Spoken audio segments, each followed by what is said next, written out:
Olá, amada igreja, estamos aqui para mais uma reflexão nesse dia e lendo a palavra de Deus e saber qual a mensagem que Deus tem para nós nesse dia. Vamos ler hoje Marcos 10, versículo 17 ao 22, que diz assim: E pondo-se Jesus a caminho, correu um homem ao seu encontro e, ajoelhando-se, perguntou-lhe: Bom mestre, que farei para herdar a vida eterna? Respondeu-lhe Jesus: Por que me chamas bom? Ninguém é bom senão um que é Deus. Sabes os mandamentos? Não matarás, não adulterarás, não furtarás, não dirás falso testemunho, não defraudarás a ninguém, honra teu pai e a tua mãe. Então ele respondeu: Mestre, tudo isso tenho observado desde a minha juventude. E Jesus, fitando-o, o amou e disse: Só uma coisa te falta. Vai, vende tudo o que tens, dá-o aos pobres e terás um tesouro no céu. Então vem e segue-me. Ele, porém, contrariado com esta palavra, retirou-se triste, porque era dono de muitas propriedades. Que Deus abençoe a sua palavra lida aos nossos corações. Vamos orar a Deus nesse instante?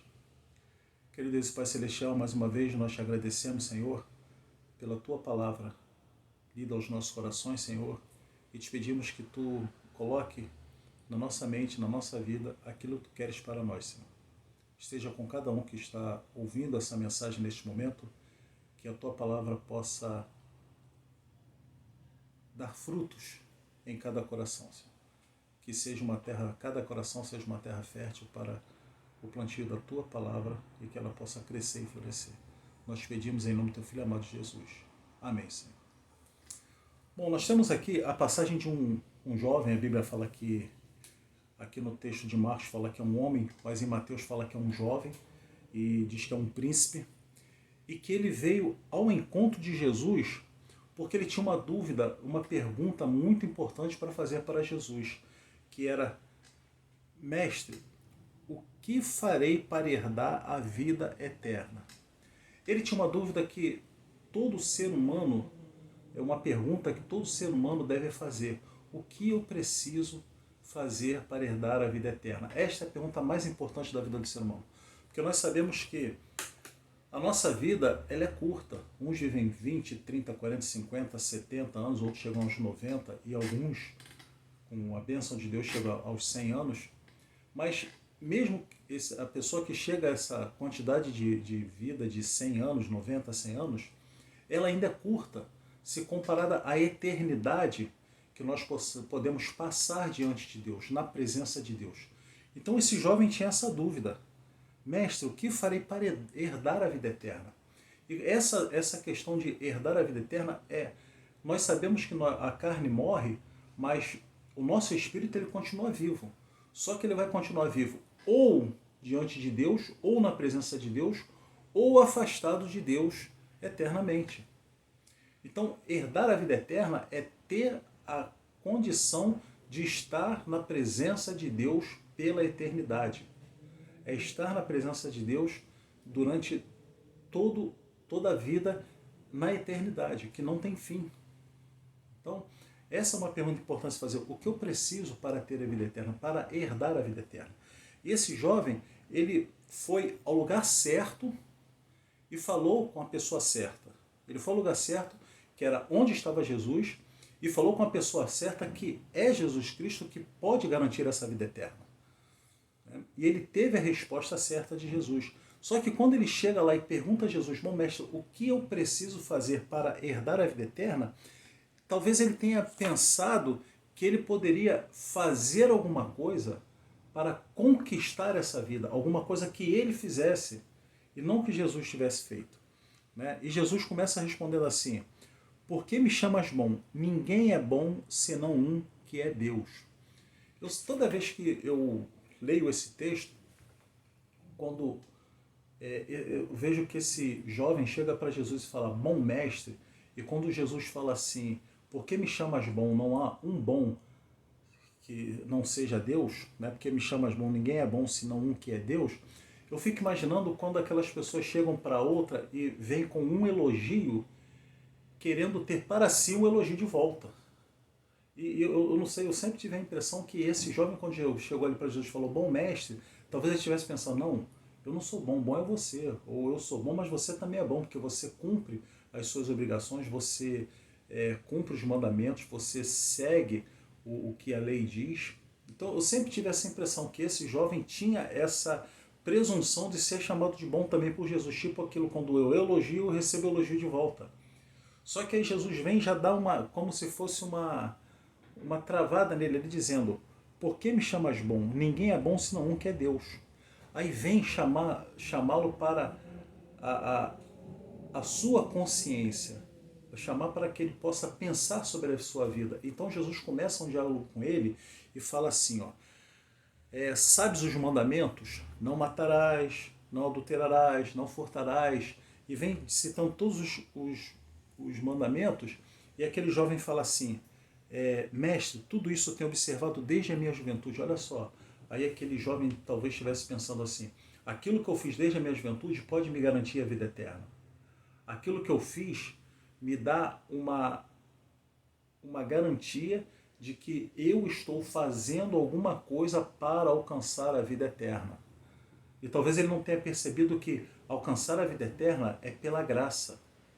E na realidade não somos nós que alcançamos a vida eterna, mas é a misericórdia de Deus que nos alcança, é a graça de Deus que vem até nós e nos alcança e nos leva de volta para Deus. Porque qualquer sacrifício que eu faça, qualquer movimento que eu faça para que possa ter a vida eterna, qualquer obra que eu faça, ela vai ser inútil. Porque a minha vida eterna ela só é garantida na morte de Jesus na cruz e na sua ressurreição. Então quando Jesus fala, não furtarás, não matarás, aí ele fala, mestre, tudo isso eu tenho observado desde a minha juventude. Aí ele deve ter pensado assim, bom, agora Jesus vai falar, bom, você já garantiu a sua vida eterna. Você não precisa fazer mais nada. Você já cumpre a lei. Você já faz a vontade de Deus. Você já tem os mandamentos aí na tua mente. Você cumpre os mandamentos. Então você já está com a sua vida eterna garantida. Talvez aquele jovem tenha pensado que a resposta seria essa. Mas aí Jesus veio com a resposta mais importante para ele, que é Jesus fitando o amou e disse, olha, Jesus o amou. Jesus não tratou com desprezo, não tratou sem dar valor ao que ele falou, mas Jesus tinha preocupação com aquele jovem e falou assim, ó, só uma coisa te falta, vai, vende tudo o que tens, dá-o aos pobres e terás um tesouro no céu. Então vem e segue-me. Olha só, vai, vende tudo o que tens, dá-o aos pobres e terás um tesouro no céu. Jesus estava falando para ele, abre a mão da tua riqueza, abre a mão dos teus bens materiais, abre a mão de tudo que você tem, deixe de lado e me segue. Aí eu fico lembrando daquela passagem onde Jesus fala que aquele que quer vir após mim, negue-se a si mesmo, tome a sua cruz e siga-me. Quer dizer, eu não tenho como seguir a Jesus se eu não abrir mão de mim mesmo. Aquele jovem não teria como seguir a Jesus se ele não abrisse mão das coisas terrenas que o prendia a esse mundo. Porque ele podia estar pensando na vida eterna, mas ele ainda estava preso às coisas materiais, ele ainda estava preso à sua riqueza, ele ainda estava preso a tudo aquilo que ele tinha. Porque no verso 22 fala assim, ó, ele, porém, contrariado com esta palavra, retirou-se triste porque era dono de muitas propriedades. Quer dizer, ele tinha muitas propriedades. Ele tinha muitos bens. Ele era rico, então ele devia ficar imaginando, bom, com o que eu tenho, com os meus bens, eu posso viver uma vida folgada, uma vida tranquila, sem ter necessidade material nenhuma. Então como é que eu posso abrir mão disso para ter a vida eterna? Mas a resposta está no verso 21, antes quando Jesus fala, vai, vende tudo o que tens, dá aos pobres e terás um tesouro no céu. Então vem agora, quando você abre mão das tuas coisas, da tua vontade, o que você está fazendo? Está semeando um tesouro no céu. Para que eu tenha a minha vida eterna, eu preciso colocar a minha garantia de vida em Jesus, o meu objetivo de vida em Jesus, aquilo que Jesus quer fazer na minha vida. Isso não quer dizer que eu não devo porque eu não posso trabalhar, não posso estudar, não posso querer melhorar de vida, não posso querer ganhar dinheiro, ser rico. O que Jesus está falando não é que ele seja contra quem é rico, não é isso. Mas é onde está o coração da pessoa. Qual é o mais importante para a pessoa? São as coisas espirituais ou a coisa material? O que é matéria, quando a gente morre, fica tudo por aí, acaba. A matéria ela vai embora. Quando a gente morre, a gente não leva nada. Mas quando a gente aceita Jesus, quando a pessoa aceita Jesus, tem Jesus no coração, faz de Jesus Cristo o alvo da sua vida, ela vai para a eternidade sabendo que vai estar na presença de Deus. Vai estar constantemente com Deus. E isso é vida eterna, isso é vida. Porque estar afastado de Deus não é vida, é morte. Então aquele jovem ele poderia estar usufruindo já a vida eterna nesta vida, na vida física que ele tinha, e continuar a vida eterna diante de Deus. Nós não sabemos, o texto não fala, se esse jovem teve outra oportunidade com Jesus, outra oportunidade com Deus para aceitar a Jesus e se colocar diante de Deus. Né? Mas o grande problema é que naquele momento ele queria a vida eterna e errou ao pensar que poderia trabalhar para alcançá-la. Ele pensou que ele poderia fazer alguma coisa, enquanto que na realidade ele deveria colocar tudo aos pés de Jesus. Porque eu tenho certeza que se ele fala assim, Senhor, eu vou dar tudo o que eu tenho para os pobres, talvez Jesus falasse, então vem que você já demonstrou que teu coração está comigo. E ele poderia então usufruir da vida eterna naquele momento. Ele esqueceu, e talvez ele não tivesse tido conhecimento daquela passagem, quando Jesus fala lá no capítulo 6 de Mateus, capítulo 6, verso 19, que fala assim, não acumuleis para vós tesouros sobre a terra, onde a traça e a ferrugem corroem, e onde ladrões escavam e roubam. Mas ajuntai para vós tesouros no céu, onde nem traça, nem ferrugem corrói, e onde ladrões não escavam e nem roubam. Porque onde está o teu tesouro, aí estará também o teu coração. Olha, o coração daquele jovem estava onde? Estava nos bens materiais. O coração daquele jovem não estava em Jesus. Ele queria ter a vida eterna. Ele tinha interesse na vida eterna, mas o seu coração ainda estava preso às coisas materiais. O seu coração estava nos bens materiais. Aí eu pergunto hoje, qual é o bem material onde está o coração das pessoas?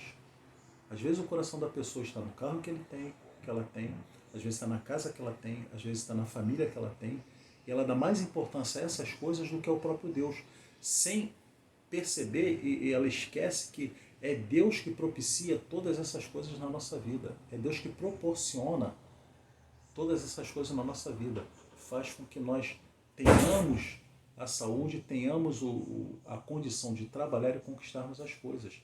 Então, Deus vai estar sempre nos conduzindo naquilo que Ele quer, se nós colocarmos o nosso coração, no tesouro, que é a vida eterna, que é Jesus Cristo.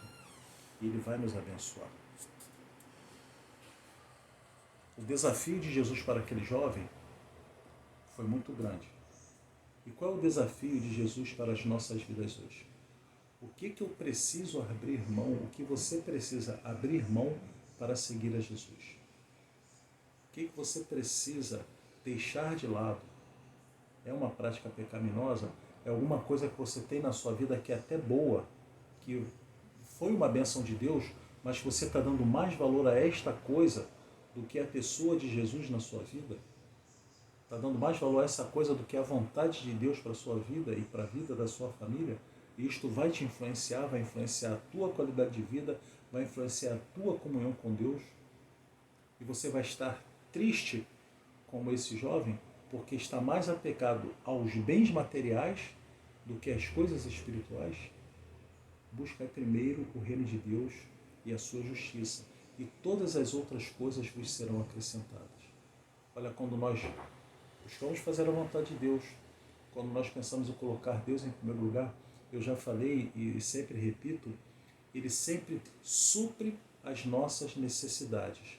E na maioria das vezes ele dá muito além daquilo que nós merecemos. Às vezes nós pensamos que vamos receber alguma coisa de Deus, nós recebemos aquela alguma coisa e algo mais. Porque Deus, ele é misericordioso para nos abençoar ricamente em todos os momentos, em todos os aspectos da nossa vida. Seja a nossa vida financeira, seja a nossa vida sentimental, emocional, seja a nossa vida na comunhão com a igreja, e que nós possamos estar sempre influenciando outras pessoas a isso, buscar a vontade de Deus, colocar o nosso coração nas coisas de Deus, e as outras coisas nos serão acrescentadas. Que nós possamos estar na presença sempre de Jesus e não acontecer como esse jovem, de sair triste, entristecido, pesaroso, porque tinha muitos bens. E ele tinha medo de perder os bens. E pelo medo de perder os bens materiais, a pessoa abre mão da sua vida eterna, da sua vida espiritual, e não aceita a Jesus como Salvador. Que Deus a tanto nos abençoe e que todos tenham um bom dia na presença de Deus.